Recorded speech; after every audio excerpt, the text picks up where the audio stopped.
primer lugar, quiero dar la bienvenida y también agradecer al Espacio Lorenzana por la oportunidad de la charla, a Marcos, a Óscar, en general a los amigos de la asociación.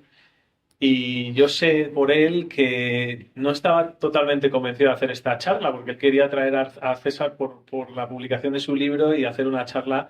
Y en el marco del proyecto le pedimos que tuviera pues, un contrapunto, entiendo, y en ese sentido, pese a que tal vez no está de acuerdo en todo, pues accedió a que viniera Kiko. Yo creo que eso es de celebrar, ¿de acuerdo?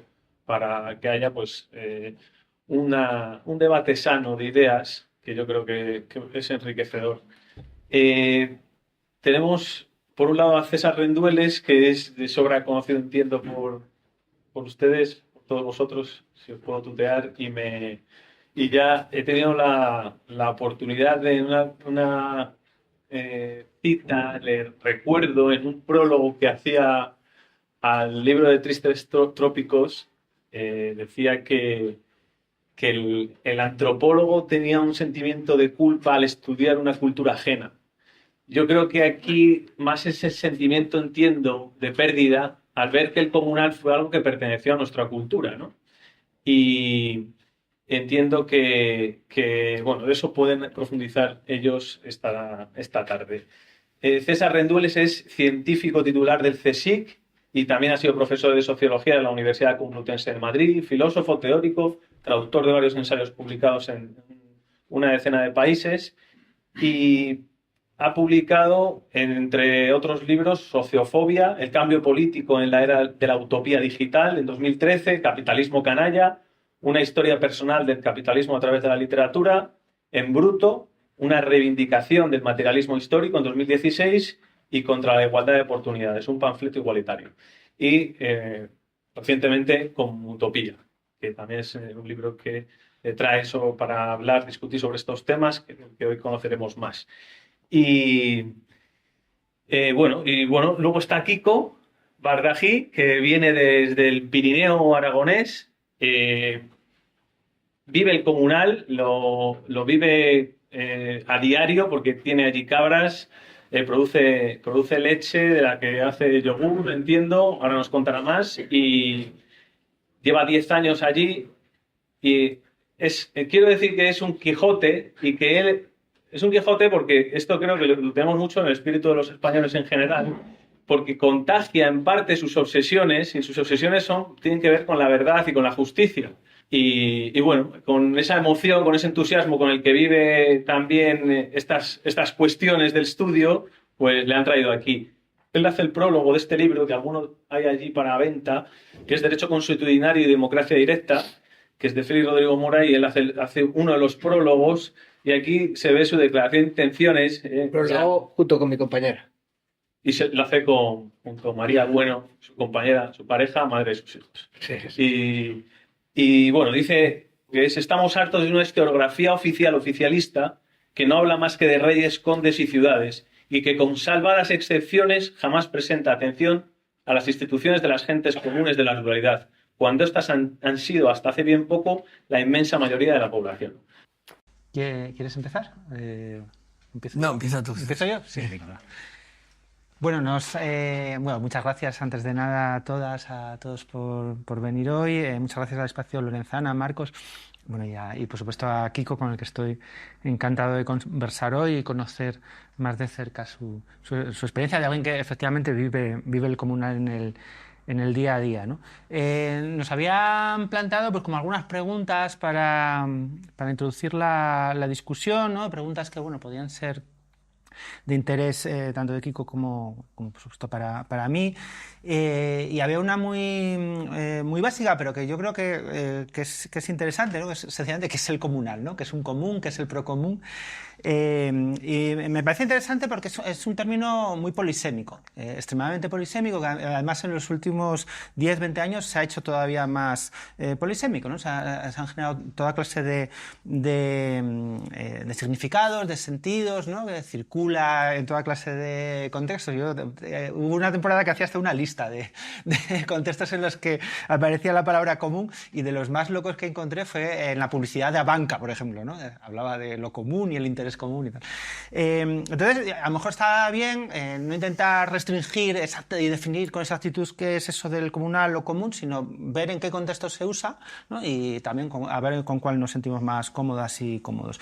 Así, en sentido más restringido y más técnico, se suele hablar de comunales, de comunes, para designar instituciones de propiedad colectiva, ¿vale? Es un tipo de instituciones que han existido a lo largo de muchísimo tiempo en muchísimos lugares del mundo, pero en muchísimos, desde Mongolia hasta el Pirineo aragonés, y que básicamente lo que hacían era organizar, gestionar, explotar, aprovechar distintos recursos de propiedad colectiva de muy distinto tipo, podrían ser eso, bosques, pastos, bancos de pesca, agua, y también organizar servicios de gestión colectiva. Entonces, eso significa que se diferencian tanto de la propiedad privada, tal y como la entendemos hoy, el tipo de propiedad privada restringida, no, pues eso, la propiedad privada que tenemos sobre nuestro coche, por ejemplo, ¿no? Que no queremos que nadie más use. Pero también de la propiedad pública o estatal, de la propiedad pública tal y como la entendemos hoy, ¿no? Que solemos ver como un servicio que una entidad externa nos presta, sobre el que nos puede gustar más o menos, podemos quedar más o menos satisfechos, pero sobre el que tenemos poca capacidad de intervención, modificación. Y ese es insisto, es algo que hoy ha quedado un poco, no es que haya desaparecido, luego seguro que Kiko nos habla un montón de experiencias ¿no? Presentes, que provienen del pasado o renovadas, pero siguen existiendo, y en España tenemos una larguísima tradición de comunales muy vivos en distintos lugares de la península.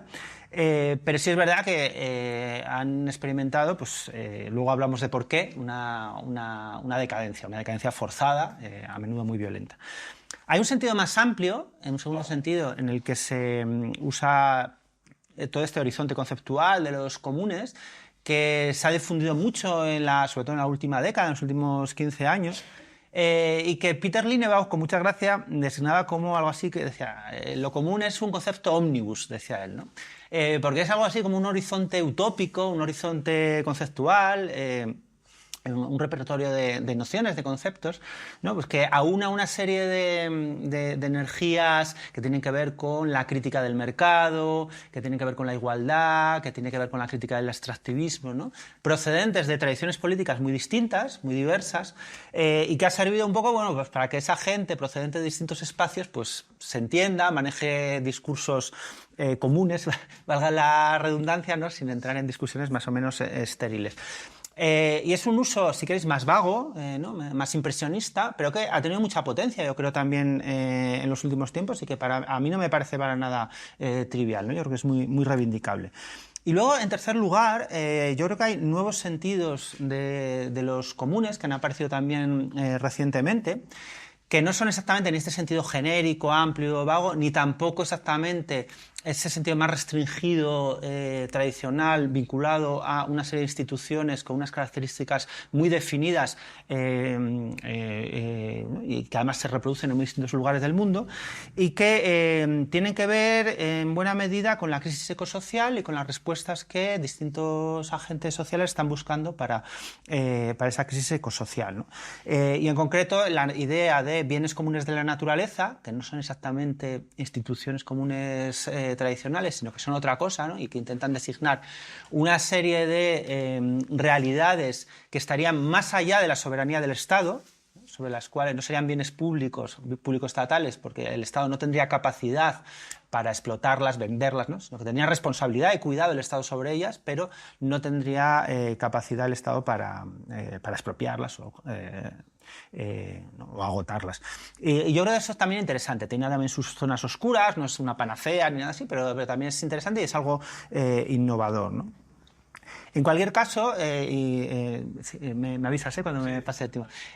Otra pregunta que nos planteaban era, bueno, pues cómo era su organización y qué tiene de característico lo comunal frente a esas otras lógicas privadas o público-estatales. Bueno, Yo en general creo que tiene bastante más sentido entender la relación entre esas distintas institucionalidades como un continuo, antes que como una oposición. Puede ser de oposición, y a veces lo es, ¿no? A veces lo público estatal se opone muy violentamente a lo comunal, pero no tiene por qué ser así, no necesariamente es así, igual que no todas las prácticas mercantiles son iguales, ¿no? No es igual un mercado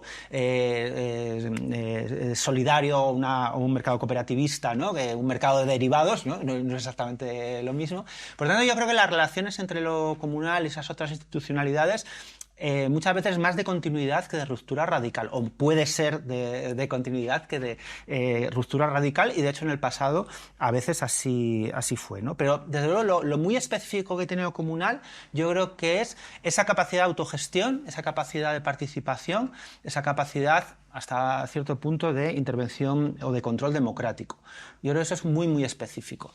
En la medida en que eso pueda darse en otro tipo de institucionalidades, podemos pensar que esas instituciones han sido comunalizadas, y yo creo que a veces es algo que pasa con las instituciones públicas, ¿no? Hay instituciones públicas que se abren a la participación de forma más o menos exitosa, abrigo poco, pero a veces lo intentan, ¿no?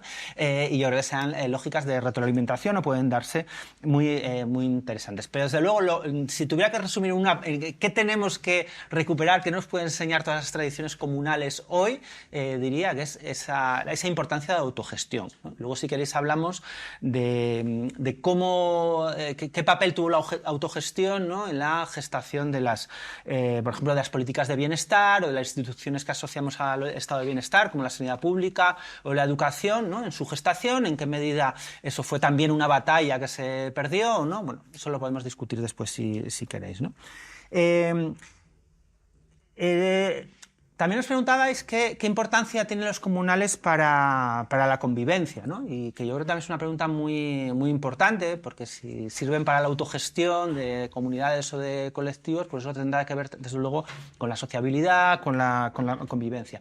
Y es una pregunta que me parece muy interesante, porque a veces, sobre todo desde esa perspectiva más genérica de los comunales, yo creo que hay una especie de nostalgia romántica o de mirada romántica sobre el comunal, que se tiende a asociar con entornos sociales poco conflictivos, con una cultura compartida muy homogénea, ¿no? Donde, bueno, tienden a desaparecer el conflicto. Esto no es así, de hecho suele ser exactamente al contrario, ¿no? Las instituciones comunales, históricamente, han aparecido allí donde las posibilidades de conflicto eran muy altas. Allí donde las posibilidades de conflicto eran muy altas. Típicamente allí donde, digamos que había un alto riesgo de sobreexplotación de recursos ecológicos limitados. Por ejemplo, un caso muy estudiado es la Huerta Valenciana, ¿no? Un territorio semiárido donde había grandes posibilidades, ¿no? de conflicto en torno al uso del agua, ¿vale?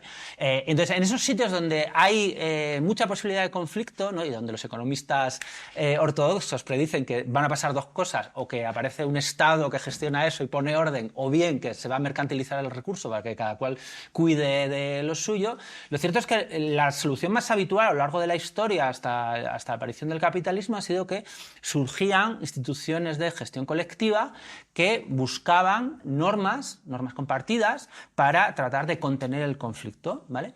Y esas normas, de nuevo, no tenían nada de romántico, ni de desenrosado, ni de nada. Eran normas que implicaban vigilancia, que implicaban conflicto, que implicaban discusiones, como en cualquier espacio compartido. Seguro que aquí también, aquí no seguro, pero bueno, en cualquier otro espacio compartido al que hayáis estado, ¿no? Pues hay un montón de discusiones, algunas muy desagradables. Pues esto es lo que pasa, o ha pasado siempre en los comunales, y se desarrollaban, por ejemplo, instituciones de vigilancia, ¿no? En muchísimos comunales había incluso gente liberada, auténticos funcionarios, ¿no? Que se dedicaban una parte de su tiempo de trabajo a vigilar que se cumplían las normas, ¿no? Y que han contado históricamente con sanciones, por ejemplo, ¿no? Sí, sí.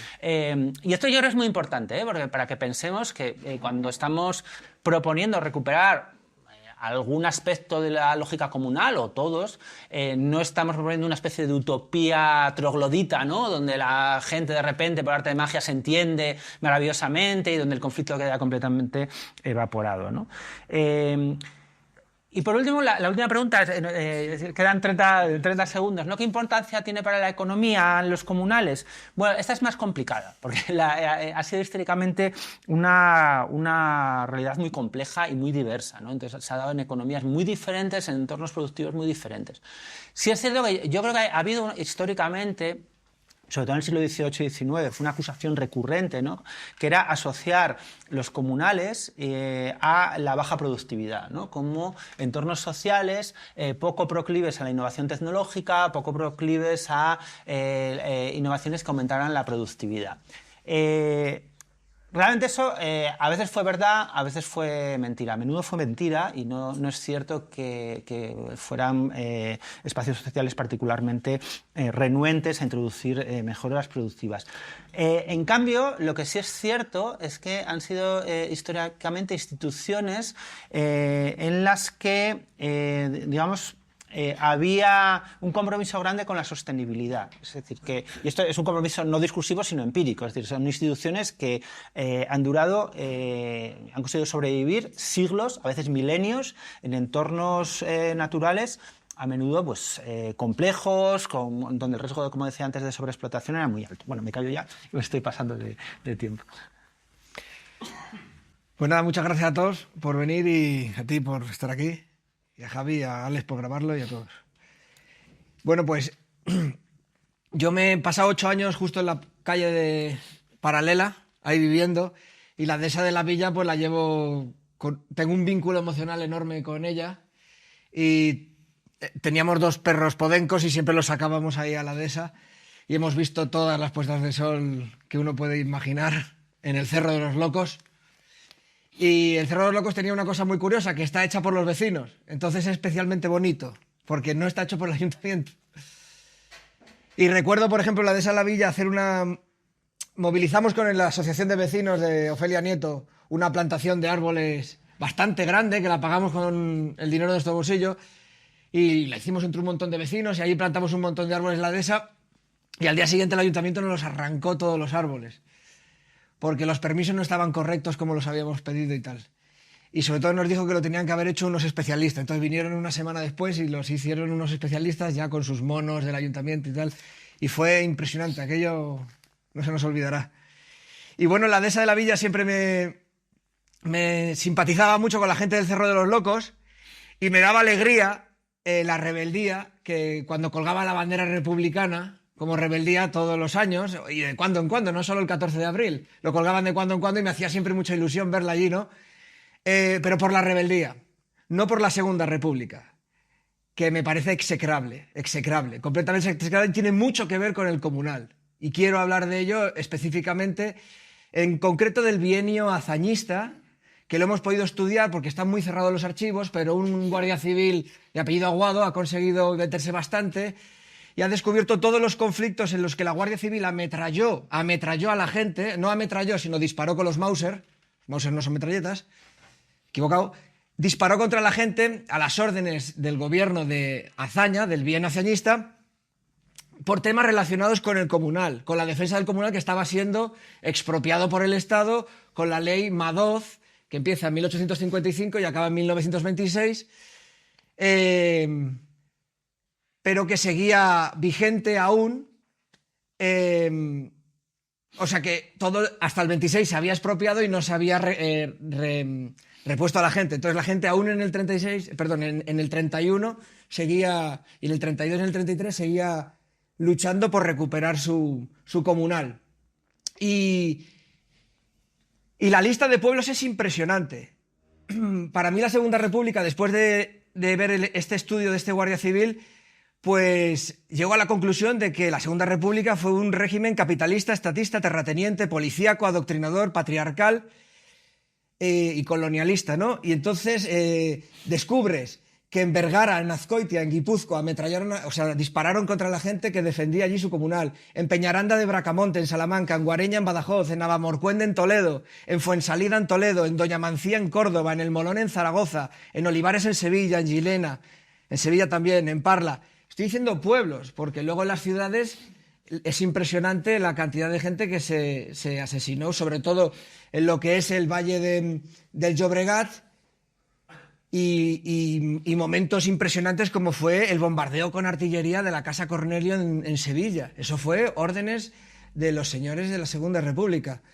Y pues en Écija, en Sevilla, en Calzada de Calatrava, todos estos conflictos del comunal que resuelve la Guardia Civil, mano militar, matando a la gente. Hay miles de heridos que no se sabe si sobrevivieron a las heridas de bala o no. Yo tengo los muertos están apuntados por la Guardia Civil, pero no lo voy a decir porque es un desmadre, ¿no? Motril, Granada, Catril, Granada, Salverón, Badajoz, Borrillo, Albacete, Buñol, Valencia, Villa de Don Fabrique, Toledo, Puerta de Segura, Jaén, Piñar, Ordal de Barcelona, Arroyomoríos de León, en todas las provincias de España, incluido Galicia, por ejemplo en Noia, La Coruña. Hay manifestaciones en defensa del comunal e intervenciones sangrientas de la Guardia Civil. En el Frente Popular está la gran intervención famosísima de Illeste, en el que los vecinos quieren recuperar un pinar que acaba de ser expropiado, que era comunal, que era concejil, que lo ha comprado un terrateniente republicano, de izquierda republicana, y no lo quieren devolver. Entonces los vecinos lo ocupan y el gobernador de Albacete da la orden y a 40 heridos de bala y 11 muertos, entre ellos varios niños y tal. Y esto con el Frente Popular, Partido Comunista, incluso todos lo acallan, se censura la prensa y se intenta que no salga, y es por el tema del comunal. ¿Por qué digo esto? Porque es un tema fundamental en el que la derecha y la izquierda han estado en contra, para tapar su historia, para tapar la historia. Desde mi punto de vista, tanto la izquierda como la derecha han sido profundamente antirrurales. La Segunda República no hay más que decir, la Ley de Defensa de la República, que ya sabéis que permitía exiliar a la gente a Guinea, ¿no? Sin juicio previo, lo que es impresionante. Y bueno, pues está muy en nuestra guerra civil, y hay que decirlo, que el Ministerio de la Gobernación el 20 de noviembre manda el desarmar a toda la gente, se prohíben las escopetas de caza. Luego, cuando el ejército franquista se alza, pues la gente está desarmada, y eso lo hace la Segunda República. La ley de orden público, que ya sabéis que podían entrar en tu casa sin una orden judicial, y además se prohíbe la libertad de reunión, ¿no? Todas estas cosas, y sin olvidar que en el RIF se sigue reprimiendo, porque hay un acuerdo generalizado entre todas las fuerzas de izquierda para seguir con el colonialismo en Marruecos, en Guinea y en la isla de Bioko. Y se mantiene ahí a tope la represión bestial, ¿no? Hay que entender que la Federación Española de Trabajadores de la Tierra, de la UGT, enarbola 10 puntos durante la Segunda República, y uno de esos 10 puntos, esto lo cuenta Paul Preston en su libro, es la devolución del comunal. O sea, es importantísimo. En Aragón, de donde yo vengo, las 5 villas, que es la comarca que pilla debajo de la mía, que yo vivo en la Jacetania, no pilló en el frente, pero fue la zona más represaliada. Esto lo cuenta Julián Casanova, el historiador Julián Casanova. Fue la más represaliada por el tema del comunal, y esto lo dice Julián Casanova, por el tema del comunal. Sin ser zona de frente, fue la donde más muertos por la represión de los terratenientes, del Estado en realidad. Hay que recordar que un mes antes de que empiece la guerra civil en el Frente Popular, se reciben en el Parlamento aquí en Madrid 9.000 demandas de devolución de comunal. Había unos 8.000 municipios, pues más de una demanda de devolución de comunal por municipio. Es alucinante y quería remarcarlo, ¿no? Para mí es importante meternos en de dónde viene la ley de Madoz. Era un régimen censitario. Por lo tanto, debería haber sido abolida y debería haber sido devueltas todas las tierras, porque aquello no era legítimo, solo podían votar una parte de gente que tuviera propiedades. Pero aún así, en la transición, ya sabéis, se hace un pacto y se aprueban todas las leyes de atrás, y el pacto lo hace la izquierda con el franquismo. Y hacen un pacto terrible, que para mí es una traición gigantesca, de aprobar toda la legislatura pasada y de todo el sufragio censitario hasta entonces, ¿no? Todo el comunal debería haber sido devuelto. Bueno, la historia del comunal... Bueno, antes de meterme en la historia del comunal, quiero decir que yo me fui a vivir, después de estar 8 años aquí. Yo soy hijo de un urbanista, que está ahí mi padre, y no tenía ni idea. Es mi compañera la que siempre ha querido ser pastora y me llevó para allá porque su hermano estudiaba en los Pastos de Altura y en verano iba con él, porque le saca muchos años, y se enamoró de los pastores allí porque estaban todo el día entre pastores en los puertos de montaña. Y entonces me convenció, yo siendo hijo de un urbanista, que lo que he visto ha sido diseños urbanos y construcciones, y mi padre me enseñaba todos los barrios de Madrid, que me los conozco bastante bien, y me convenció y nos fuimos allí. ¿Y qué descubrimos allí? Pues que todavía en los 70 había habido concejo abierto. Los vecinos y vecinas también, se reunían en concejo abierto y decidían un montón de asuntos de los bienes comunales, no solo de los montes, sino de, por ejemplo, yo vivo en la calle del horno comunal, ahora mismo. Había un horno comunal y que se gestionaba entre todos, por rotación, arredolín, se dice en aragonés. Y vivo en la antigua herrería comunal, que ha sido rehabilitada para que vivamos los neorurales. Y es una antigua herrería comunal que gestionaba el concejo abierto. Y como nos pusimos con cabras, todo el mundo nos decía, joder, ¿cómo recuerdo, todos los mayores, el rebaño concejil, la dula, que se llama así, el rebaño concejil de cabras, que cada casa tenía 2 o 3 cabras, las juntaban. Al principio a cada vecino le tocaba a redolín ser el pastor, ser el cabrero, pero luego se contrató a un pastor porque ya empezó a llegar la modernidad, empezó a llegar sobre todo la monetarización, que obligaba a la gente a especializarse en una actividad para conseguir dinero para pagar los impuestos. Porque cuando se abole el diezmo en 1812, que el diezmo es horrible y lo condenamos todos, se convierte en un superimpuesto del 50% fijo y lo ponen los liberales. O sea que el saqueo fiscal es muchísimo mayor con los liberales que con el supuesto feudalismo. Y digo supuesto feudalismo porque yo no soy partidario de la teoría del feudalismo en lo que consideramos la península ibérica. Si acaso hubo un feudalismo fue a partir del siglo XVII, que empezó, y siglo XVIII y XIX. Aquí lo que hemos vivido ha sido una revolución altomedieval en la que se abole la esclavitud. Y eso hay que tenerlo muy en cuenta. Y ya, un minuto. Y que la revolución altomedieval llega hasta el río Elba, todo el sur de Francia, no llega hasta Prusia, no llega hasta Rusia. Por eso allí no son comunales, desde mi punto de vista, sino tierras de uso común, que es distinto. Porque allí no llegó a abolirse la propiedad del Estado. Del Estado me refiero de los nobles, del clero y de la monarquía. Y en cambio aquí sí.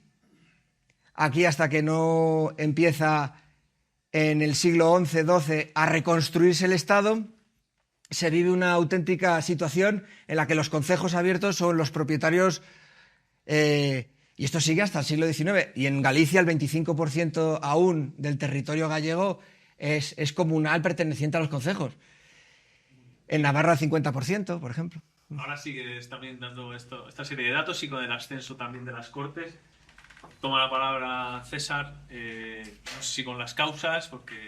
Sí, bueno, la segunda batería de preguntas que nos planteabais tiene todo que ver con lo que estaba contando Kiko, ¿no? Nos preguntabais por las causas de la desaparición y olvido parcial de los comunales. Bueno, una desaparición, efectivamente, como estaba justamente diciendo ahora Kiko, bastante relativa. O sea, los comunales siguen vivos en nuestro país, pero es que hay lugares del mundo donde siguen siendo importantísimos para la subsistencia de una parte muy importante de la población. Enlazo con lo que decía Kiko, pero también con lo que terminaba yo contando antes, ¿no? Un poco la teoría de la modernización en torno a los comunales lo que viene a decir es que, bueno, son instituciones que estuvieron muy bien para el pasado, ¿no? Instituciones arcaicas que estaban bien para sociedades precapitalistas, pero que la modernización, ¿no? Los procesos de modernización, individualización, la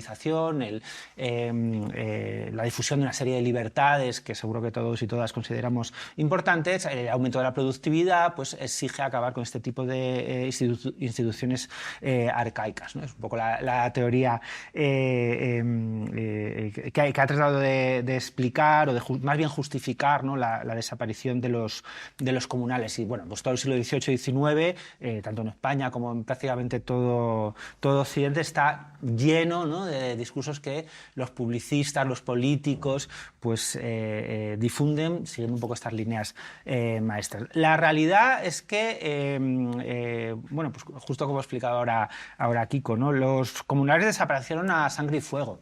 A sangre y fuego, ¿no? Eso en todo el mundo. Es un proceso muy largo, que dura muchos siglos, un proceso muy caótico también, ¿no?, porque a veces, bueno, lo contamos como si fuera una especie de lógica inevitable, donde unas élites coordinadas van poniendo en marcha estos procesos. No fue así exactamente, ¿no? Fue una cosa mucho más desordenada, pero que también tuvo una cierta coherencia, ¿no? Y que, sobre todo a partir de finales del siglo XVIII y de inicios del XIX, empieza a haber una colisión entre las élites económicas y el Estado, de nuevo, en muy distintos lugares del mundo, que ven la desaparición del comunal, de los comunes, como una condición indispensable para la creación de una fuerza de trabajo suficiente, ¿no?, de gente suficiente que cada día se levante con necesidad de acudir a buscar su sustento en el mercado de trabajo, ¿verdad? Precisamente porque no tenían una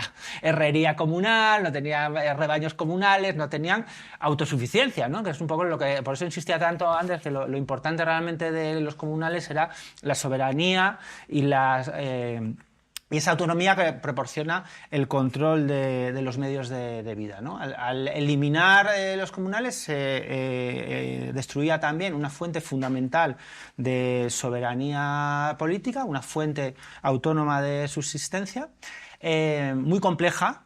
Hay que decir, los comunales han sido muy complejos social e institucionalmente, muy diversos a lo largo del tiempo, y eso obligaba a grandes masas de población a buscarse la vida, pues, en las ciudades, en el mercado de trabajo. Los procesos de destrucción de los comunales fueron, una vez más, ¿no?, complejos, diversos en distintos lugares del mundo, pero es una dinámica que continúa casi hasta el día de hoy, hasta el día de hoy, en algunos lugares, por ejemplo, de África o de Latinoamérica, con ese objetivo de mercantilizar la vida social, ¿no? Y voy a contar un poco, adelantándome también al último punto, ¿no? ¿Qué ha pasado cuando se ha intentado revertir esta situación? Porque han pasado cosas muy distintas, ¿no? Hubo algunas voces críticas ya a finales del siglo XIX y principios del siglo XX, ¿no? También en España, pero por ejemplo en México fueron muy importantes, tanto desde la izquierda como desde voces también conservadoras, reaccionarias algunas de ellas, ¿no?, que, horrorizados por los efectos de la industrialización y la mercantilización, ¿no?, pues a veces con una visión un poco romántica del pasado, ¿no?, pues proponían una cierta reversión de las dinámicas de expropiación, ¿no? Eso, por ejemplo, en México fueron voces también importantes, que tuvieron un influjo importante en la revolución del 17. Fueron voces muy ignoradas en general, ¿no? Pero eso también existió, ¿no? Entonces, ahí me digo esto porque yo creo que hay así como hubo, pues, una violencia enorme que llevó a la destrucción de los comunales, también ha habido, desde siempre hasta el día de hoy, ¿no?, voces que intentaban repensar, reactualizar esas formas de autonomía, de autogestión, de democratización de los medios de vida, ¿no?, para tratar de adaptarlos a contextos que muchas veces se habían convertido en muy distintos, ¿no? Como puede ser el de una ciudad, el de Madrid, ¿no? En otros contextos no, siguen siendo los vernáculos, los tradicionales. Seguro que hay muchos pueblos en todo el mundo, en España, pero también en Perú, en Chile, en muy distintos lugares del mundo, que siguen teniendo prácticas tradicionales y donde los comunales tradicionales siguen teniendo todo el sentido del mundo, ¿no? Pero en otros contextos tal vez hace falta un ejercicio de imaginación para adaptarlo a nuevas realidades sociales, a nuevas demandas, ¿no? Y eso yo creo que ha pasado muy a menudo también, muy a menudo, ¿no? Y antes mencionaba muy de pasada la cuestión de los servicios públicos, de las políticas de bienestar, ¿verdad? Porque otro uso muy habitual hoy del léxico de los comunes es para designar ese tipo de políticas, ¿no? Hablamos de la sanidad como un bien común que está siendo expropiado, de la educación como un bien común que está siendo expropiado, ¿no? Y eso es un poco abusivo, pero al mismo tiempo no lo es. Y es abusivo porque, bueno, pues la sanidad pública no es exactamente un bien común, ¿no? Es un bien público estatal.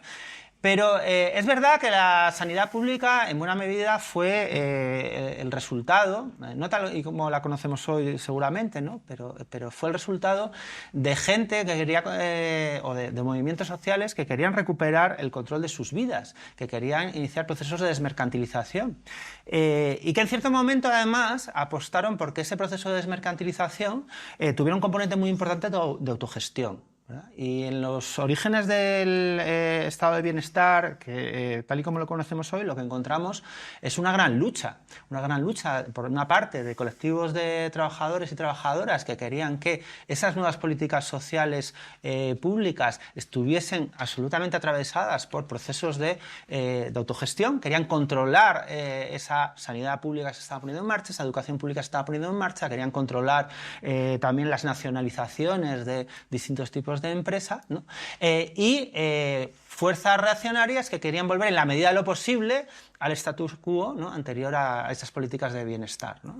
Bueno, todos sabemos quién ganó, y de nuevo fue una batalla sangrienta que se dio por toda Europa, en España no, porque efectivamente estábamos en una realidad paralela, ¿no? Diferente a la de Europa, ¿no? de masacre y dictadura, pero que se dio por toda Europa y que fue una vez más violenta, sangrienta, y lo que pasó fue que se impusieron los partidarios de servicios públicos autoritarios, burocráticos, ¿no? Con una escasísima capacidad de intervención, políticas de nacionalización también verticales, burocráticas, con escaso control. Pero esa fue una batalla que se perdió. Quiero decir que yo también animaría a no dar por perdida esa batalla en torno a los servicios públicos y pensar, desde luego, qué posibilidades de comunalización hay en esos servicios públicos, ¿no? Pensando tal vez, una vez más, ¿no? la relación entre lo público y lo comunal como un continuo, al menos como posibilidad, ¿no? No digo que siempre lo sea, ya sé que no siempre lo es, ni siquiera a menudo, ¿no? Pero como una posibilidad, ¿no? Porque eso también nos permite imaginar, ¿no? Formas de llevar las lógicas comunales a espacios ¿no? pues diferentes a aquellos de los que tenemos muchísimo que aprender, y que no quiero dar por finiquitados o como desterrados al pasado o algo por el estilo, para nada, ¿no? Pero sí también al revés, aprender esas experiencias para llevarlos con los rasgos que tengan que adoptar a nuevos espacios sociales, ¿no? Sí. Pues César, me he leído tu libro Como Utopía y estamos muy de acuerdo en que el liberalismo está equivocadísimo en su análisis de los comunales, toda la tragedia de los comunales, eso. Concuerdo contigo en todo lo que pones en el libro, pero si haces una segunda reedición o una tercera, no sé cuántas llevarás, te pediría, y seguro que vas a estar de acuerdo conmigo, en que incluyas algo sobre el concejo abierto, porque no hay nada. Y quería entonces, aparte de eso, pues leer, para mí el comunal y el concejo abierto van unidos, es fundamental. Y hay un libro maravilloso que se llama Los desiertos de la cultura, una crisis agraria, de Santiago Araúz de Robles, que habla de la historia rural última, de los años del año 1900 a 1950 más o menos, de Molina de Aragón. Ese Molina de Aragón fue un territorio con unos fueros similares a los vizcaínos, que no debería estar dentro de la provincia de Guadalajara, debería tener su identidad propia, porque es un sitio con una historia impresionante, casi una auténtica república dentro de lo que ni era Aragón ni era Castilla, tenía muchísima autonomía en todos los sentidos, tenía un fuero muy potente. Y Santiago Araúz de Robles hace un libro precioso y dice, lo quería leer porque es una maravilla, dice, en un pueblo de Soria que se llama Villasagas, aunque esto se va a Soria, aunque él esté hablando de Molina de Aragón, mantuve una conversación muy reveladora con un vecino del lugar. Me dijo que el régimen de concejo abierto daba a cada vecino una sensación de protagonismo que él equiparaba a una sensación de felicidad. La felicidad solo es posible cuando se tiene la impresión, cuanto más real mejor, de que la vida que se vive es hechura propia y no imposición ajena, No es retórica afirmar que cuando los pueblos dejaron de autogobernarse y porque empezaron a actuar con eficacia los cuerpos de funcionarios del Estado, los supuestos para la felicidad del grupo, las condiciones políticas de dicha felicidad desaparecieron en la realidad. Para comprender el porqué del despoblamiento del medio rural, sigue diciendo Araúz de Robles, es necesario ver que es algo más que el enfrentamiento de un sector económico con otro. Ahí está dando en el clavo, está criticando al marxismo y su visión economicista. Sino del sector rural en los sectores industriales y de servicios, no es solo eso, ¿no? Es de alguna manera la abdicación forzada de la sociedad ante el Estado. Para mí con esa frase lo dice todo y me parece súper brillante aquí el Santiago Araúz de Robles. Hay que tener en cuenta que Madrid estuvo gobernado por Concejo Abierto en 1202. Hay una información en que Madrid tenía 10 barrios que mandaban un portavoz que estaba mandatado por, valga la redundancia, por mandato imperativo. El mandato imperativo es que eres solo portavoz, no representante, porque nuestros antepasados consideraban que la representación, que es lo que hoy tenemos en la democracia parlamentaria, era tiranía. Solo podía haber portavocía, portador de voz de la Asamblea, con mandato imperativo, totalmente ligado permanentemente a la Asamblea. Antes has hablado de, por ejemplo, no lo has dicho exactamente, pero has dicho los guardas forestales que tenían los concejos abiertos, eran maravillosos. Y en ese sentido, como pastor, rechazo muchísimo cómo está ahí la guardería forestal y cómo los ingenieros de montes lo están haciendo todo, que deberían tener un juicio nuevo de Nuremberg, tipo Nuremberg. En aquella época era perfecto porque era el concejo el que le daba órdenes al guarda forestal y el guarda forestal anualmente rendía cuentas ante el concejo. Eso es un guarda forestal maravilloso, como tiene que ser, que vigila que las ordenanzas consuetudinarias, concejiles, que hemos decidido entre todos, se hagan cumplir. Y se ponían multas fuertísimas. Había una autoridad, la autoridad del concejo, y había unas normas y había que cumplir y se castigaba. Se castigaba con penas duras, a veces muy duras. Si cortabas una encina por el pie en Cuenca, creo que te cortaban la mano. O sea, que eran penas muy fuertes. Sin permiso, ¿no? Y bueno, podéis ver la placa en la calle Mayor, enfrente del antiguo ayuntamiento, hay una placa al Concejo Abierto de Madrid. Paséis allí y la veáis. Y bueno, hay mucha información sobre 1188 del Reino de León, cómo las Cortes del Reino de León funcionaban por mandato imperativo, de abajo a arriba, sin representantes, con concejos abiertos, y o las comunidades de villa y tierra en Castilla funcionaban de abajo hacia arriba. Hay una información maravillosa sobre eso y os invito a que lo veáis. Como estamos en Castilla, hay que recordar que todo esto tiene una filosofía detrás. Y en Castilla lo retrata muy bien el adagio memorable del mundo rural popular tradicional castellano, que es el nadie es más que nadie, que expresa un conocimiento y una experiencia profunda sobre la libertad, a mi juicio. Sin nadie es más que nadie, solo podemos organizarnos en concejo abierto, con comunal, con milicia concejil, sin Estado, sin capitalismo, sin ejército profesional, sin trabajo asalariado, sin patriarcado y sin concentración de la propiedad. Ahora más, sin trabajo asalariado esto es impresionante. Tenemos al aragonés de Graus, Joaquín Costa, que escribe su libro Colectivismo Agrario y explica que no había trabajo asalariado ni esclavitud en nuestro mundo rural hasta entrado el siglo XIX. Es que no había. Sobre todo empieza con la desamortización, que estarás de acuerdo conmigo que es cuando empieza la figura del rural miserable, cuando se empieza a expropiar los comunales, empieza realmente esa retahíla que nos han contado en la escuela de que los mundos rurales iban en harapos y eran muy miserables. Sí, pero por culpa de la desamortización del comunal, porque les robasteis el comunal y les obligasteis a ser proletario, que ya solo podía asalariarse con el terrateniente. Las milicias concejiles son muy importantes para entender la historia de nuestra península ibérica, que es muy distinta al resto de Europa. ¿Por qué? Porque aquí se crea la revolución altomedieval en lo que es la zona donde yo vivo, la zona de Baskonia, la que era antigua Baskonia, y hay una resistencia enorme al imperio visigodo, que era profundamente esclavista, y luego más tarde al imperio de Carlomagno. A ambos los mantienen a raya. Y el imperio visigodo en todas sus reuniones, que esto es oficial, los historiadores lo cuentan, están todo el rato preocupadísimos por la cantidad de esclavos que se escapan hacia los bosques del norte porque allí son libres, ¿vale? Cuando viene Atila en el siglo V, ya en el oriente del imperio, muchas tropas tienen que ir para allá, entonces se queda muy desguarnecida toda esta zona y empiezan los levantamientos bagaudas, que son del 441 al 454, y son un movimiento antiesclavista muy potente, ¿no? que llega a llegar hasta las puertas de Zaragoza, y Navarra entera la tienen conquistada. Entonces, a lo que iba, porque hay que entender las milicias concejiles como algo fundamental.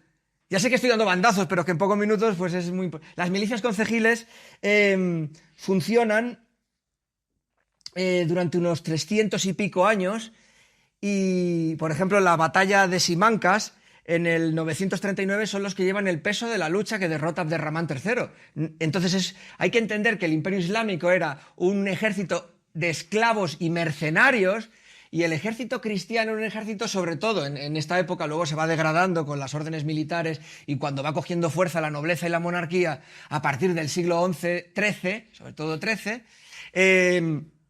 las milicias concejiles son las que llevan el peso de la lucha, que son voluntarias, que son municipales, que no pueden estar más allá de X días que decidan fuera de sus pueblos, etc. Es una cosa muy distinta. Cuando dicen, es que en el mundo islámico hubo comunal, no, allí hubo propiedad absoluta, estilo romano, pero había derechos de uso de la gente. Eso es distinto al comunal. Ahí yo le quiero hacer una crítica a Eleanor Armstrong, que es la que más estudia el tema a nivel mundial del tema del comunal, porque ella lo mezcla todo y no entiende que nuestra península ibérica es peculiar y tiene una peculiaridad, que aquí éramos copropietarios. La nobleza, el clero y la monarquía tenían la jurisdicción. Esto lo explica muy bien el historiador Ronald Fraser, por ejemplo, en La Guerra Maldita de España, ese libro maravilloso sobre la guerra de la independencia contra las tropas napoleónicas. Él explica muy bien que no hay que confundir jurisdicción, que era la potestad para cobrar el diezmo y otros tipos de impuestos, con la propiedad. En cambio, en Inglaterra estaba la propiedad de la nobleza, como bien explica la common law, ¿vale? La common law o las otras leyes que es que son difíciles de acordarse uno, que tú hablas algunas en tu libro, que explica muy bien que la propiedad en Inglaterra era de la nobleza, del clero y de la monarquía, igual que en Roma, pero había un montón de derechos consuetudinarios de uso. Eso es distinto a nuestro comunal, distinto, y eso hay que dejarlo muy clarito. Un minuto, pues. Hay que entender también que nuestro cristianismo, el que nos llega, es muy distinto a lo que entiende la gente por Iglesia Católica. Nuestro documento más importante de la Edad Media son los comentarios al Apocalipsis del Beato de Liébana, que me los leí en la piscina porque yo era socorrista en esa piscina de ahí atrás, donde tu novia, y me los pude leer enteros, y allí dicen textualmente que los monarcas católicos son los representantes de la bestia en la tierra, porque el Apocalipsis ya sabéis que explica que la bestia, el Estado, es el mal, las 7 cabezas, que eran los 7 emperadores, y explica muy bien que el Estado es el mal. Entonces, el documento más importante de la Edad Media te está diciendo que los monarcas, que en ese momento estaban cogiendo ya fuerza, todavía no mucha, porque estamos hablando del siglo VIII, son el mal sobre la tierra, son los representantes de Roma. Entonces, hay una conciencia, hay una resistencia y ese cristianismo que nos viene del donatismo, que se ha negado a aceptar que Constantino I, en el Edicto de Nicea del 324, absorba el cristianismo y lo convierta en algo institucional de Roma. Hay toda una rebelión contra San Agustín y contra toda esta gente, que de santos no tenían nada, eran unos súper asesinos. Todo este movimiento que es contrario a que el cristianismo se vuelva estatalista influye muchísimo en nuestra península y está en el origen del comunal, como bien especifica el mayor especialista de comunal de España, que se llama Alejandro Nieto. Bueno, ahora son 5 minutos. Yo creo que sería bueno ir más bien centrándose un poco en la relevancia de la recuperación o un poco la proyección o las posibilidades de respuesta bajo el actual sistema, y con esos 5 minutos dar luces para que se abra el debate. ¿De acuerdo? Sí, eso nos preguntabais un poco por el estado actual y por qué potencialidades podría tener una recuperación de la lógica comunal hoy en día.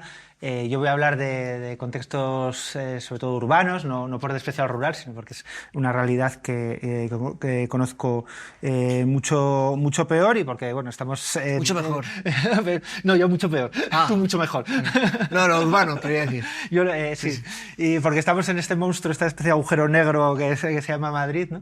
Yo creo que esta recuperación, en muy distintos sentidos, tanto en el sentido más restringido y técnico de lo comunal como más amplio, hace algo muy importante, que es recuperar la idea de propiedad colectiva, ¿no? Y volver a poner sobre la mesa la idea de propiedad colectiva, que en los discursos de la izquierda había ido quedando un poco marginada, ¿no? O sea, yo creo que en las últimas décadas, pues muchas décadas ya, pues nos habíamos ido centrando en cuestiones relacionadas con la redistribución de la riqueza.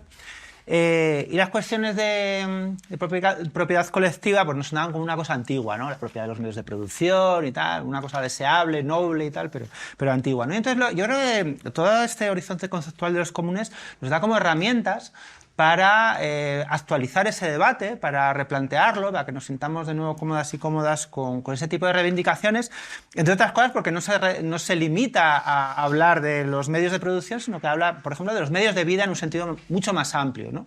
Que incluye, pues, por ejemplo, eso, en Chile, ¿no? Cuando se intentó introducir en la Constitución, que no se llegó a aprobar, la idea del agua como un bien común, decía antes, ¿no? Que no estaba sujeto a la soberanía del Estado, ¿no? Entonces yo creo que eso es muy importante. Es muy interesante, además por un motivo que lo acaba de mencionar Kiko, que es que también nos ayuda a pensar otras formas de propiedad privada, ¿no? Distintas de esa idea, ¿no? Imperial, de la propiedad imperial romana, sino que igual que la propiedad colectiva puede ser muy diversa, ¿no? Y no implica una especie de control terrible y dictatorial del Estado, también la propiedad privada puede ser muy diversa, ¿no? Y no implica necesariamente esa relación que mantenemos con nuestro coche, ¿no? Que nos parece una especie de sacrilegio que alguien más lo toque. Y a lo largo de la historia ha habido distintas formas de propiedad privada vinculada también a distintas formas más abiertas de propiedad colectiva, ¿no? Y que puede haber bienes, recursos, servicios sobre los que tengamos propiedad privada, pero que no sean como nuestro cepillo de dientes o nuestra ropa interior, ¿no? Que esa pesadilla liberal que enseguida en cuanto les hablas de propiedad colectiva, imagina, ¿no? Que alguien va a venir a usar tu cepillo de dientes a tu casa, ¿no? Bueno, pues, y eso es interesante, por ejemplo, si pensamos en la vivienda, ¿no? La vivienda, efectivamente, este es un país donde la vivienda en propiedad forma parte de su ADN social y eso no va a cambiar a corto plazo, pero a lo mejor sí podemos pensar que la propiedad privada de ciertos bienes, como la vivienda, entraña responsabilidades y no un uso absoluto para hacer con ella lo que te da la gana en cualquier circunstancia y momento, sino que implica, pues, por ejemplo, que tienes una cierta responsabilidad de que eso tenga un uso social, no un uso especulativo, ¿no? Y eso yo creo que es también muy importante y lo proporciona también la lógica comunal, ¿no? Pensar la propiedad de una manera más generosa, más rica, más libre, aprendiendo del pasado y proyectándolo al futuro. Zonas grises de eso, bueno, pues que también las hay y muchas, ¿no? En entornos urbanos y sobre todo en sociedades tan desestructuradas como las nuestras, es complicado crear y gestionar comunales, es muy complicado, porque los comunales son sobre todo instituciones que tienen condiciones sociales para que fructifiquen, ¿no? Una de ellas muy importante es la continuidad, ¿no? La lógica de los comunales es lenta, se da a lo largo de generaciones, a lo largo de siglos, ¿no? Y en sociedades tan forzadamente efímeras, volátiles, ¿no? Como son las nuestras, muchas veces es complicado. Esto me lo contaban hace años, ¿no? Unos trabajadores sociales vascos que me contaban algo que les pasaba mucho con los procesos participativos, ¿no? Que decían, no, de repente hay una reivindicación de autogestión de un parque, ¿no? O un local abandonado, ¿no? O lo que sea. Y efectivamente eran procesos muy efervescentes donde los trabajadores sociales llegaban y se encontraban a 200 personas, una asamblea de gente que quería participar y planteaban un plan razonable y lo aprobaban. Y cuando volvían a los 9 meses para ver cómo iba la cosa, pues se encontraban a 2, 3, 4 personas, ¿no?, a cargo de ese proyecto. Seguro que a algunas y algunas os suena de algo esto, ¿no? Y es lógico, o sea, yo creo que es algo con lo que tenemos que contar, ¿no? O sea, eso pasa en nuestras sociedades porque están diseñadas para que pase, no por otro motivo, sino porque están diseñadas para que pase eso.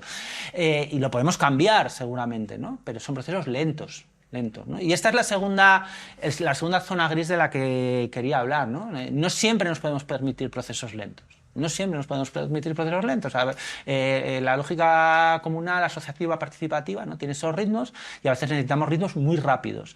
Y ese es un debate, por ejemplo, muy vivo, yo creo, en el terreno del ecologismo político actual. Ahora mismo tenemos una emergencia climática, una parte de la cual la podemos afrontar efectivamente a través de dinámicas lentas, constructivas, mirando en un horizonte largo, y otra necesitamos intervenciones como de guerra, ¿no?, de guerra relámpago. Necesitamos que mañana pasen una serie de cosas si no queremos mañana, o digamos dentro de lo que históricamente viene a ser mañana, dentro de 5 años, ¿no? Si queremos, bueno, pues que la civilización tenga alguna esperanza de futuro, ¿no?, y no vayamos a la catástrofe. Y eso es muy complicado de hacer desde una lógica comunal, ¿no? Es muy complicado que una serie de transformaciones profundas, rapidísimas, se den sin una intervención del Estado, incluso me atrevería a decir, y no es porque me guste, sino porque no veo otra salida, incluso represiva. Y esto suena horrible en este tipo de espacios, pero creo que es la realidad. O sea, si queremos que un montón de gente deje su coche en casa, un montón son millones de personas, dejen sus coches en casa y vayan andando, usen el transporte público, mucho me temo que vamos a necesitar eso, un montón de multas, inspectores, no sé si serán policías o de otro tipo, que pongan multas y que le hagan a la gente imposible hacer las cosas que nos llevan a la catástrofe, ¿no? Habrá otras dinámicas que podrán ser mucho más participadas, amigables y construidas colectivamente, pero otras tal vez no, ¿no? Y hablo de la cuestión ecológica porque es un debate muy vivo hoy, muy vivo, y que genera muchísimos conflictos y muchas contradicciones, pero se me ocurren otros cuantos donde podemos ver que pasan cosas parecidas. Ya me callo, perdón. Pues yo te quería recordar, César, que el artículo 132.1 de la Constitución Española del 78 diferencia nítidamente entre bienes públicos del Estado y bienes comunales de los concejos abiertos. Y lo diferencian nítidamente, no son lo mismo. Por lo tanto, yo estoy de acuerdo con este artículo, no son lo mismo y no deberían ser lo mismo, porque el comunal para mí es contra el Estado, si no, no puede ser, porque tiene que reafirmar su libertad frente al Estado. Por eso la frase del Estado somos todos me parece muy mala. Os hablaría de Aristóteles, del siglo XIII, perdón, de Tomás de Aquino, cómo retoma Aristóteles y cómo es la vuelta de la esclavitud, de la jerarquía, de la sumisión, de la inferioridad de la mujer, pero para que entendáis que el progreso no es una línea ascendente, sino que ha tenido picos, ¿vale? Y que en la Alta Edad Media hubo un momento de libertad asombrosa, que no se lo digo yo, sino que lo dice historiadores de la Edad Media, como pueden ser este señor, bueno, no me sale, los grandes medievalistas. Os hablaría de Alejandro Nieto y de cómo habla del ius abutendi, del derecho a abusar de la propiedad romana, y cómo el comunal es lo contrario a eso, de los controles de la concentración de la propiedad, que eso estaríamos muy de acuerdo, pero no a través del Estado, sino a través de la gente organizada desde abajo. Bueno, me encantaría hablaros de Jovellanos, de Alejandro Nieto, de Basberg, que tiene unos libros impresionantes. Quien quiera después le puedo dar un montón de bibliografía, de Ángel Ganivet, de Humboldt, de Jorgito el Inglés, cuando viene aquí, como descubre, sí, el que vende Biblias protestantes, que alucina con lo que ve por aquí en el siglo XVIII. De la resistencia al ejército español, que cuenta Esparza Zabalegui en Abajo las Quintas, que tiene muchísimo que ver con el comunal, sobre todo Navarra ha sido impresionante, del libro de John Tone, de la guerrilla española, que es un puto libro alucinante, que te cuenta, pues por ejemplo, que en Navarra, en 1812, solo el 1% de los navarros vivían bajo jurisdicción señorial. Eso es impresionante. Pero lo que quiero yo comentar ahora es mi experiencia en el campo con el Estado, porque claro, para mí es un asunto muy central, porque al tú decir que necesitamos que el Estado intervenga para salvar los comunales, yo veo que qué ha pasado con el Estado en lo que yo estoy viviendo, ¿no? Pues para mí el Estado es un parásito que le ha salido al pueblo y que le amenaza con matar al huésped, que somos nosotros, ¿no? No para de engordar el parásito desde el siglo XI. Y la anemia está provocando que estemos cerca del fulminarnos, ¿no?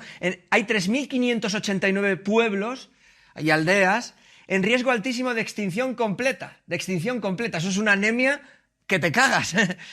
Y hemos vivido mucho la intervención del Estado en el campo. Yo solo llevo 10 años, pero he hablado con muchísima gente del gremio, de pastores, y la PAC, ¿no? ¿Qué ha hecho la PAC? Que ha sido el 40%, llevamos 37 años de PAC en España, en lo que llaman España, y ¿qué ha supuesto? Ha sido una intervención total para supuestamente ayudar al campesinado.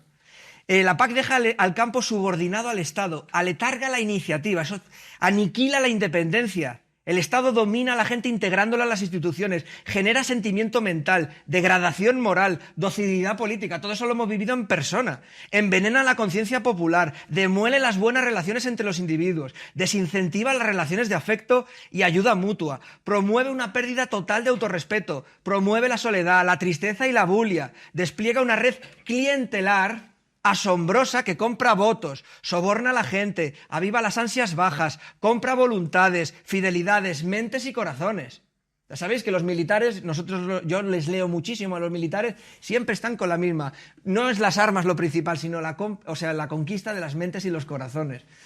Eso es lo que hace el Estado, ¿no? Es su principal objetivo. Para crecer, ya sabéis que los militares cuando analizan la guerra de Vietnam llegan al asunto de que el problema es Occidente, porque tiene una idea de la libertad totalmente distinta al resto de sociedades del planeta, que hace que los ejércitos sean menos poderosos. Porque en Vietnam ya sabéis que se perdió la guerra de Vietnam por el fragging, que los soldados empezaron a rebelarse contra la oficialidad y morían más oficiales a manos de sus propios soldados que del Vietcong. Y esto lo analizan muy bien los militares diciendo es que el problema es la mentalidad europea y su, como decía Nietzsche, el socratismo, su tendencia a la democracia directa, su tendencia a la libertad, su tendencia a pensar por sí mismos y a no identificarse con las élites, a no identificarse con el Estado. Ortega y Gasset lo repite un montón de veces. ¿Cuál es el problema de España? El problema de España es su campesinado, que mira de igual a las élites y dice, porque en España no ha habido feudalismo. Eso lo dice la España invertebrada. ¿Vale? Creo que estoy súper de acuerdo con Ortega y Gasset, aunque fuera un fascista, un liberal fascista. Despliega una red, un minuto, pues, ¿qué ha sido la intervención del Estado en el campo, en lo que yo estoy viviendo de los pastores? Pues, claro, es liberticida, porque quien paga manda, ¿no? Y mandar envicia a tope, lo sabemos, y obedecer permanentemente deshumaniza y te despeña en el servilismo. El servilismo lleva al olvido de la dignidad y esto hace germinar la tiranía y la esclavitud. Y estamos a las puertas de la guerra que va a traer esclavitud. ¿Y quién nos está llevando a la guerra? ¿La izquierda y la derecha? Digamos ya de una vez no a toda esta gente que nos mandan, que yo tengo 3 hijos que me los van a llevar a la leva forzosa. Estoy convencido y voy a tener que enfrentarme a la Guardia Civil para que no se lleven a mis hijos. Estoy convencidísimo de que va a ser así. Ya quieren introducirnos la mili obligatoria, ya ha salido la dirigente de Sumar diciendo que está muy de acuerdo con la subida del presupuesto militar. Eso me ha llevado al descorazonamiento enorme, ¿no? Toda esta intervención provoca atomización social en el campo. La intervención del Estado ha provocado atomización social brutal y una paz social de cementerio. Y sobre todo legitima el expolio fiscal. ¿Y el expolio fiscal sobre quién cae? Sobre las espaldas de los de siempre, que les genera sobreesfuerzo y sobretrabajo. Eso lo sabemos. ¿Quién paga al final todo esto? Lo pagan los currelas con su sobreesfuerzo y su sobretrabajo. Termino. Y estimula el capitalismo a lo grande, porque sabemos que en nuestra economía el 80% de la producción ganadera de España, industrial, es de exportación. No nos engañen con que es para alimentar a la población española. Mentira. Es para hacer negocio puro y duro. Toda esta intervención estatal estimula el capitalismo, la maquinaria, economías de escala, químicos, infraestructuras, desacredita a las gentes del campo, domestica y produce una clarísima pérdida de combatividad y encauza las luchas hacia la obediencia, además de hacer dumping sobre personas como yo que no recibimos la PAC, porque ponen unos precios en el mercado, ya sabéis que es el dumping, que es la competencia súper desleal, entonces mis yogures no pueden competir con unos precios bajísimos que están por una industria subvencionada por el Estado. Lo está haciendo el Estado. y arrasa lo pequeño. 37 años de PAC y a cabo ha sido el arrasamiento de estos 37 años. Por sus hechos los conoceréis. El 80% de los pequeños ganaderos y agricultores han desaparecido. Excelente, gracias a ambos. Yo quiero hacer un apunte en relación con esto, también para que contestéis, porque en estas ideas de, a lo mejor, de procesos lentos, siempre tiene que existir la posibilidad de la revolución, que es un poco también la propuesta. Entiendo que Kiko habla de la conciencia y esto puede ser algo primordial. No va a haber cambios si las cosas realmente no están en la cabeza de la gente, si la gente no quiere tener una cosmovisión parecida a lo mejor a lo que otra, digamos, en otra dimensión, en otro tiempo, pero parecida a lo que tuvieron entonces, como cuando decías que la gente tenía pues un sentido de convivencia y de libertad tremendos, que por eso no querían. En realidad el feudalismo no es que si no existía de manera sistemática es porque la gente no lo quería. Y así debe ser, entiendo, una revolución para que no exista el capitalismo y el Estado, ¿no? Entonces, bueno, a ver qué queréis responder también. ¿Contesto yo primero y luego tú? Como quieras. Vale. Sí, yo creo que habría que cambiar la mentalidad del si puedo, debo, por si debo, puedo. ¿Vale? Y cambiarla, darle la vuelta. Si debo, puedo. Punto. Entonces te lleva directamente a la idea de la revolución. Cambiar esa mentalidad. Por supuesto que hay una expropiación ahora mismo actual en el comunal. Se están también por desidia de la gente, no solo por acción del Estado, pero el Estado es el primero que degrada a las personas a tope, sobre todo a través de la gran trituradora de seres humanos que es el trabajo asalariado. Y por ejemplo, nosotros en nuestro pueblo siempre hemos tenido desde hace más de 1000 años derecho a suertes de leña para calentarnos, porque en nuestra zona puede bajar hasta menos 15 grados. Y las suertes de leña son importantísimas. Pues ahora la Diputación está peleando para quitárnosla en nuestro bosque. Y una de las cosas que afecta es el parque natural.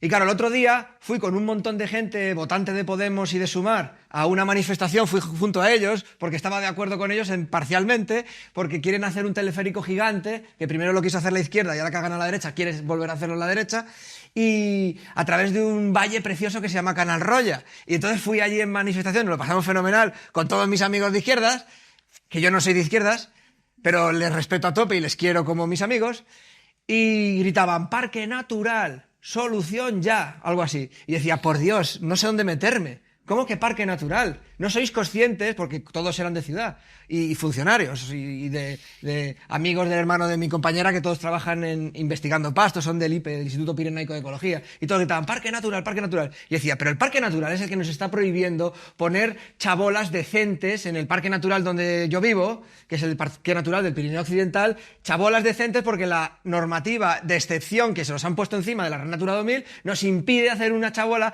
justo cuando nos están metiendo osos, que los está trayendo el Ministerio de Medio Ambiente francés en helicóptero desde Eslovenia, pero claro, se pasa a nuestra zona que es más calentita y más gustosa, y están todos los osos en nuestra zona.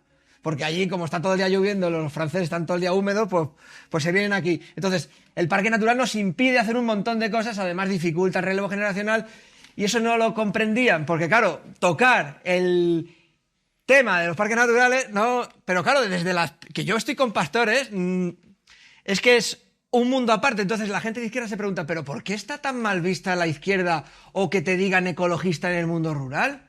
¿Por qué está tan mal visto? Porque es como sinónimo de un insulto, que lo es. Que te digan ecologista en mi zona es un insulto, pero en mi zona y en todo el norte, porque estamos en una asociación que se llama Pastores en Resistencia, que tenemos pastores por todo el norte de la península, algún extremeño, algún castellano, pero poco, sobre todo en el norte, porque es donde más ha sobrevivido lo pequeño. Y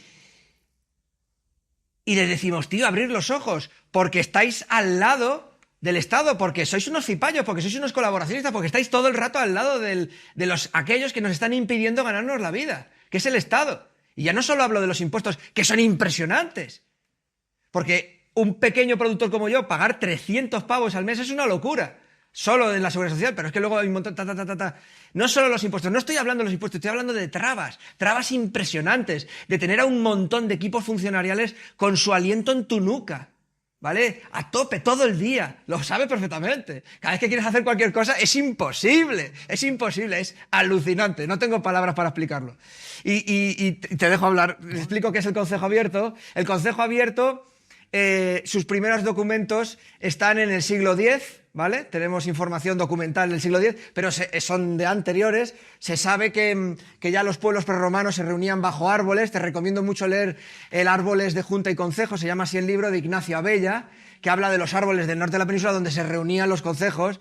Y ya, por ejemplo, en el Pirineo Español, que es un libro de Violanti Simorra, un antropólogo que pasó en los años 20 por mi zona, ya habla de que la gente se reunía antiguamente debajo de los árboles, que es algo muy ancestral, antes de que viniera el cristianismo y antes de que la Alta Edad Media. Pero tenemos documentación a partir del siglo X. ¿Qué funciones tenía?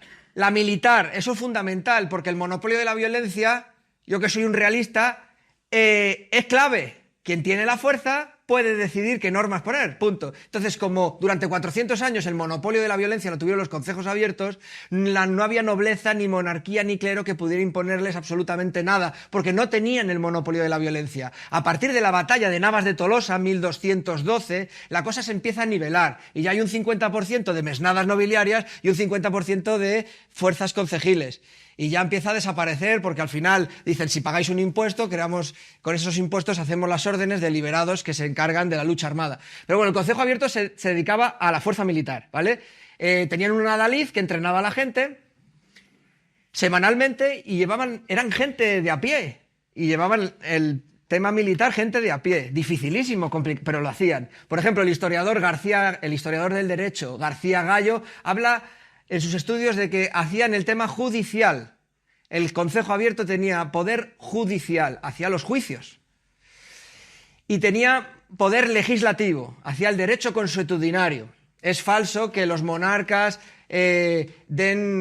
otorguen los fueros. Los fueros se imponen porque la gente está armada. Y tú no otorgas nada porque yo estoy armado. Y tú no me otorgas nada. Entonces, eso hay que cambiar la forma de mirar nuestra historia. Y luego organizaban lo que es toda la gestión de los bienes comunales, pero respetaba la propiedad privada individual, lo que pasa que es sometida al derecho constitucional que impedía su concentración. Por ejemplo, yo vivo al lado del Valle del Roncal, donde todavía, porque se ha insertado en el derecho moderno local, se ha insertado el antiguo derecho constitucionario, impide la concentración de la propiedad y sigue existiendo la derrota de Mieses, que es que los rebaños, cuando ya ha recogido en los campos privados, ya se ha recogido la siembra, pueden pasar los rebaños y tú no te puedes oponer porque eso pasa a ser comunal durante una época del año. Es una limitación a la propiedad. El Concejo Abierto el derecho consuetudinario elaborado por los vecinos y vecinas del Concejo Abierto está orientado permanentemente a evitar la concentración de la propiedad, a evitar que no haya ricos. Eso es el derecho consuetudinario, ese es su objetivo principal. Y por cierto, se respetaba la libertad individual, que es fundamental la propiedad privada, se respetaba la pequeña propiedad privada. Y eso es fundamental decirlo en el Concejo Abierto. Y luego, tener en cuenta los sistemas de apoyo mutuo complejísimos, desde hacenderas para reparar caminos, fuentes, etcétera, a las outsolorras, que era cómo cuidar a las que acababan de parir, se hacía por turnos, o cómo cuidar a los enfermos. En mi zona había seguros autogestionados, porque si se te moría tu yunta de mulas, allí se llamaban machos, o si se te moría tu vaca, todo el mundo te compraba una nueva. Y era un seguro etcétera, etcétera, etcétera. Ya, César, di tu bloque. Sí, no, rápidamente, ¿no? Para que pueda intervenir más gente, ¿no? Yo creo que, bueno, tanto yo como tú, perdóname, no sé cómo te llamas, habéis contado algo que yo creo es muy real, que lo vivimos en la ciudad, pero yo creo que en el campo ¿no? Está mucho más presente y que es algo que veo cada vez que voy a a los pueblos de Asturias, donde tengo familia, ¿no? Que es esa sensación de que uno paga una cantidad de impuestos brutal y no recibe prácticamente nada a cambio, que yo creo que en la ciudad no lo tenemos, no es una experiencia tan habitual, ¿no? Yo cuando hablo con mi familia y veo los impuestos que pagan y que no tienen transporte público, no tienen bibliotecas, no tienen piscina, no tienen prácticamente recogida de basura, o sea, me quedo impresionado, realmente. Y entiendo perfectamente esa... ¿no? Esa sensación literalmente de... Bueno, sé que no te referías a eso con la expropiación, pero también yo lo viviría como una expropiación. Y desde luego trabajo en una institución pública, creedme, o sea, cualquier cosa que me contéis de la burocracia irracional, os la puedo replicar por 3 porque es mi cotidianidad, ¿no? Dicho esto, yo creo que con la burocracia, igual que con el Estado, muchas veces lo que pasa es que nos referimos a muchas cosas a la vez y que definir qué es el Estado es muy complicado. Muy complicado, ¿no? Porque si estamos enfadados, pues nos viene a la cabeza, seguramente, al pensar en el Estado, ¿no? La policía, ¿no? El burócrata que nos obliga a firmar 10 papeles irracionales, tal. Si estamos de buen humor, pues se nos vendrá a la cabeza, pues eso, un profesor que cuida de nuestros hijos, ¿no? La doctora que mi hijo, bueno, está saliendo de una neumonía ahora. Yo sí estoy muy agradecido al Estado, la verdad. Acaba de curar de una neumonía a mi hijo. Yo sí creo que la verdad, si el Estado es eso, ¿no? Yo creo que entonces yo creo que cuando hablamos del Estado hablamos de muchas cosas a la vez, ¿no? Y a lo mejor pues deberíamos hablar más bien de lo público, es lo que hacemos a veces, ¿no? Cuando queremos referirnos a aspectos que no son los evidentemente represivos o meramente represivos o meramente extractivos, ¿no?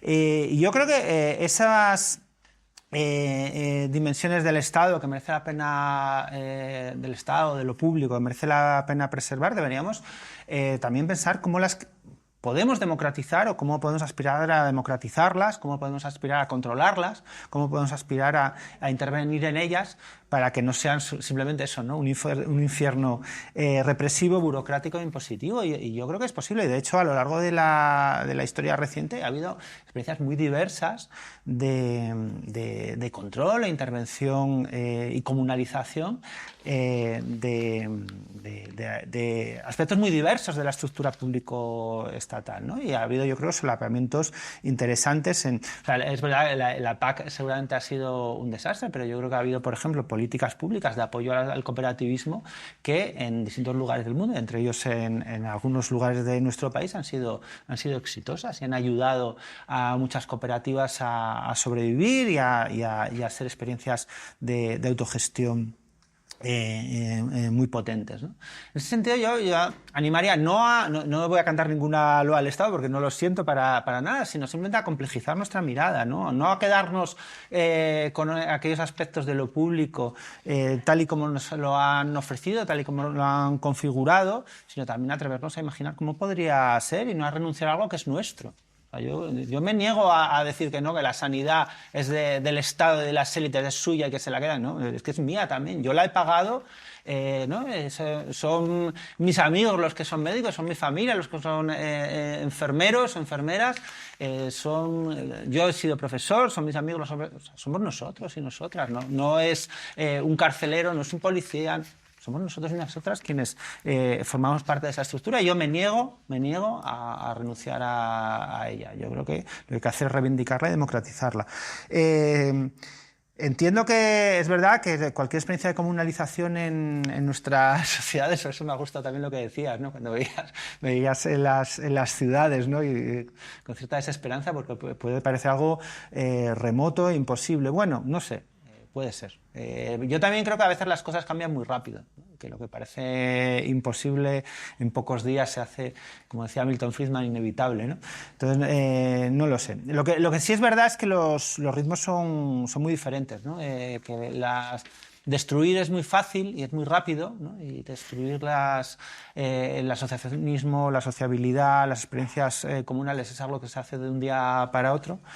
Y construir experiencias complejas, relacionadas con el compartir, relacionadas con la colaboración, pues es complejo y lento, a veces tarea de generaciones, ¿no? Y esos diferentes ritmos que tienen también que ver, ¿no?, con lo electoral y con esa especie de política espectáculo que es tan desagradable y que domina muchas veces nuestra actividad política, pues es verdad que hay una incongruencia evidente, ¿no?, y que cuesta mucho salvar. Pero bueno, en otros tiempos se ha conseguido también, ¿no? Del mismo modo que, como decías tú muy bien, ¿no?, la historia no es ni un continuo de progreso, pero tampoco es un continuo de decadencia. Tampoco es un continuo de decadencia, que a veces tendemos a verlo así, ¿no? Como la alternativa al continuo de progreso que nos quieren vender es ver todo como una tristeza y autodestrucción creciente. No es verdad tampoco, ¿no? Ha habido momentos de nuestra historia reciente donde esas dinámicas de destrucción de la colaboración, de destrucción de lo público se han revertido, ¿vale? Y donde han fructificado las asociaciones y las cooperativas. Y bueno, ¿por qué no va a pasar otra vez? Quiero dar las gracias a ambos, de verdad, porque creo que ha estado excelente. Habéis dado diferentes visiones y yo creo que muy, muy enriquecedor. Va a quedar grabado para que se pueda difundir y sinceramente, ojalá que se pueda dar continuidad a estos debates. Y me gustaría, en este cierre, hacer una lectura que yo creo que es alegórica, que la poesía ayuda, en 4 versos de León Felipe, que dice, tiene que ver con el comunal. Dice, venid todos, ayudadme a sacudir este árbol. ¿No veis que solo no puedo? Venid pronto, que el fruto ya está dorado. Venid pronto, antes de que a las estrellas se las coman los gusanos. Muchas gracias.